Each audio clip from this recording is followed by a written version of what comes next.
I found out I was removed from the family group chat over a mortgage I didn't even sign for. And that's when I realized, maybe family doesn't mean the same thing to everyone. Truth is, this whole mess started with a voicemail from my mom. It came in at 11:47 p.m. weird timing, right? She never calls that late. I remember because I was already in bed, just scrolling through random car repair videos with my phone face down. When I picked it up and saw her name, my gut instantly tightened. Something felt off. I let it go to voicemail. She said, "Hey honey, just wondering if we could talk tomorrow? Something important came up.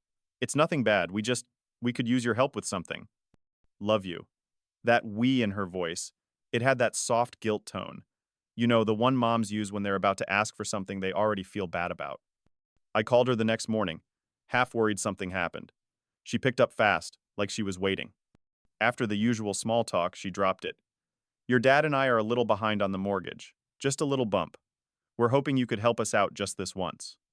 I didn't say anything for a second. She kept going, fast, like trying to get through it before I interrupted. "We've been meaning to tell you, but we didn't want to worry you. The truth is, we're about 5 months behind. The bank's been calling." I asked her how much. She said they needed around $11,300. I sat there, staring at my kitchen wall like it had answers. I mean, I don't make bad money, but I'm not exactly throwing cash around either. I just finished paying off a car loan. I was still rebuilding after a nasty breakup that burned through my savings. So I told her calmly that I'd need to look at my finances, and I wasn't sure I could give that much right now. She said, "Of course. Of course we understand." But I could feel it. That shift. Like something snapped silently on the other end of the line. Then she said, "I just thought, if it were your brother, he wouldn't hesitate." And that, man, that sentence. It stayed in my head for days. My brother Derek moved across the country 3 years ago, married into money. Hasn't visited since our dad's birthday 2 years ago. But somehow, he's still the hero. The good son. The one who sends a Christmas card and $100 in a Hallmark envelope and gets worshipped for it. I let it go. Or, I tried. Until a week later. That's when I saw the photo. My cousin posted a picture on Facebook, big family barbecue. Backyard of my parents' house. Tables full of food. Cousins I hadn't seen in years. Even my uncle from Oregon. And guess who wasn't there? Yeah, me. No invite. Not even a mention. I stared at that photo way too long. Zoomed in. Noticed my old camping chair set up in the corner. Noticed the grill I helped my dad build 5 years ago. The patio lights I strung up last summer. And suddenly I realized they were just fine without me. No one called. No one said, "Hey, you coming by?" I felt like I'd been quietly erased. Like I missed a memo that said I was no longer part of the family. So I texted my mom. Just said, "Didn't know there was a party." She replied 2 hours later. "Oh, it was last minute. Didn't think you'd want to come after our last talk." I didn't respond.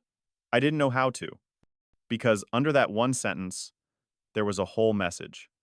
You said no. So you're out. The next few weeks? Silent. Like radio silence. No texts. No check-ins. Even my birthday passed nothing. I mean, not even a happy birthday from my dad. That was a first. So I started wondering, was this all about money? Just because I said I couldn't float their mortgage, they were cutting me off? Then something strange happened. I went to my bank to adjust some accounts, and the guy at the counter looked at me weird.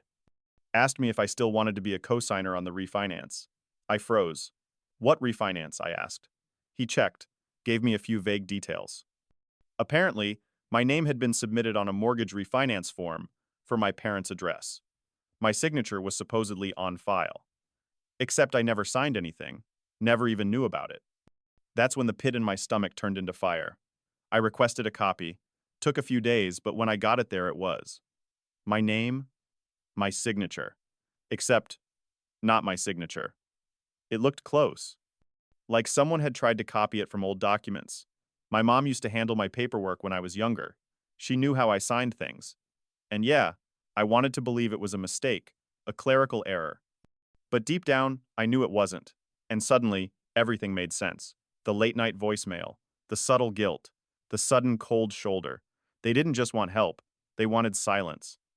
They wanted me to agree, without looking too close. And when I didn't, when I said no, They froze me out. Quietly. Like I never existed. I thought about confronting them right away, just driving over there and laying it all out. But the truth is, I waited. I sat on that fake signature for 2 weeks. I kept staring at it, going back and forth between angry and just heartbroken. Like, who does that to their own kid? And not gonna lie, a small part of me hoped they'd come clean. That maybe, just maybe, they'd call and say, "We made a mistake, we panicked, we shouldn't have done it." But that call never came. Instead, I got a text from my dad, first time I'd heard from him in over a month. It said, "Let's just put the past behind us. You're always welcome here." And it made my blood boil. Because, what past? They never acknowledged anything, never said sorry, never explained how my name ended up on a legal document I didn't sign. They just wanted me to sweep it under the rug. Like it was my job to keep the peace, no matter what. Like I was supposed to be the bigger person again. That's when I knew they didn't want reconciliation. They wanted compliance. And that's a whole different thing. I didn't respond to the text. I couldn't. Instead, I went to a lawyer, told him everything, showed him the document. He looked at me and said, "You know this is technically identity fraud, right?" And I just kind of laughed, a tired, bitter laugh. Because hearing someone else say it out loud made it real. He told me I had two options: press charges or file a formal disassociation and remove myself from anything tied to their property. The charges, yeah, I couldn't go there. I couldn't picture my mom in a courtroom, even after everything, but I wasn't about to let them keep my name on something that could ruin my credit, or worse, drag me into more debt. So, I filed the paperwork. Quietly. No big confrontation. Just signed a few forms. And that was that. They were legally on their own again. But the emotional part, that wasn't so easy. I kept thinking about all the little moments. Helping my dad fix the fence in the summer heat. Sitting on the porch with mom, drinking sweet tea, talking about nothing. Those moments felt like they belonged to another version of my life. Like someone else's memories. I even stopped driving down their street. Took the long way around, just to avoid that sinking feeling in my chest. And you know what's crazy? Not one person in the family asked me what happened. Not one. It's like they'd all quietly agreed that I was the one who left. That I turned my back. They didn't know anything about the paperwork, or the fake signature, or the lawyer. They just knew I wasn't at the barbecue. I wasn't in the photos. I wasn't at Thanksgiving. And in their eyes, that was enough to rewrite the whole story. I started hearing things through the grapevine. He's always been dramatic. He thinks he's better than us now. He abandoned his own parents. And each time it cut a little deeper.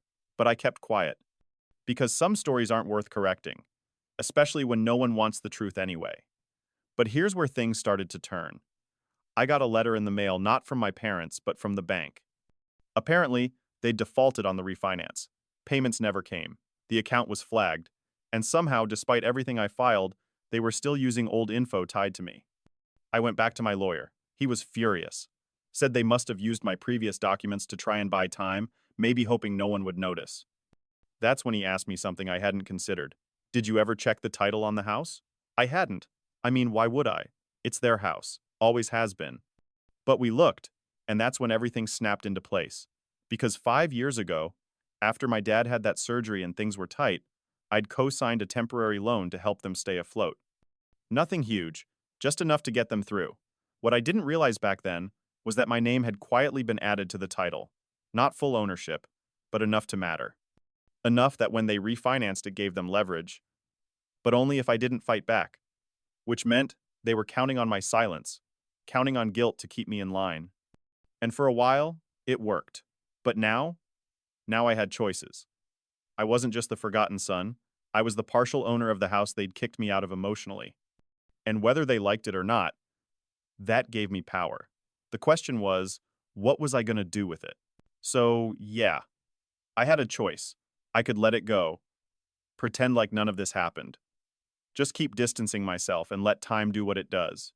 Or I could do what they did, quietly, without a fight. Just paperwork and silence. Not gonna lie, I thought about burning the whole thing down legally speaking, calling them out, making it messy, but that's not who I am. And honestly, I didn't need revenge. I just needed peace. So I told my lawyer to file the title correction not to remove myself, but to fully claim my share. I had legal grounds, I had records, And I had years of proof I'd contributed financially to that property, even when no one asked. A week later, I got confirmation. I now officially owned 50% of the house. No drama, no confrontation. Just done. Then I did one more thing. I sent a letter. Not a text. Not an email. A physical letter, in an envelope, with my handwriting on the front, something they'd have to open by hand. It said, "Since you've made it clear that family is conditional, I've decided to treat things like business too. As of this week, I am now co-owner of the property at address. Any further refinancing, selling, or modification must go through me. Hope the barbecue was worth it, your son." That's all. No curse words, no yelling. Just facts and a closing line they couldn't ignore. I didn't expect a response. And I didn't get one. Not directly, anyway. But within 72 hours, my cousin Rachel called me. She was whispering like she didn't want anyone to hear. "Did you really, own part of their house?" I said, "Yeah," and I heard her gasp. She told me my mom was beside herself. My dad had been pacing the driveway, swearing under his breath. Apparently, they'd been in talks to sell the house and move somewhere smaller. I thought they could do it quietly and leave me behind. But now? They couldn't make a move without me signing off. The look on my dad's face when he realized that I didn't see it. But I could picture it, and yeah, I felt a little satisfaction. Not because I wanted to hurt them, but because they finally had to sit with what they'd done. They finally had to realize that cutting me off had consequences. But here's the thing. I didn't block them. I didn't slam the door forever. I just made it clear if they wanted to talk, it'd have to start with the truth. Not manipulation, not fake apologies. The truth. A month went by, then two. No calls, no letters, nothing. I started thinking maybe that was it. Maybe we were done. Then on a rainy Tuesday morning, I got a knock at my apartment door. It was my dad. Standing there in a windbreaker holding a folded piece of paper. He didn't ask to come in, just handed me the paper and said, "Didn't think it'd come to this." I opened it after he left. It was a handwritten note, no apology, just 4 lines. "We did what we thought was right. Maybe we were wrong. Either way, we hope you do what's fair." That was it. No signature. Just those words. Truth is, it wasn't much, but it was something. And I think that's all I ever wanted. Not money, not power, just acknowledgement. That what they did wasn't okay. That family doesn't mean sacrificing your boundaries just to keep the illusion alive. I haven't decided what I'll do with my half of the house. Maybe I'll sign it over. Maybe I'll make them buy it back. Or maybe I'll just keep it. As a reminder, that silence has power. That being the quiet one doesn't mean being weak. And that sometimes, the best way to protect yourself is to stop pretending that blood alone makes people your family. Because family, real family, they don't put conditions on love. They don't turn their backs when you say no.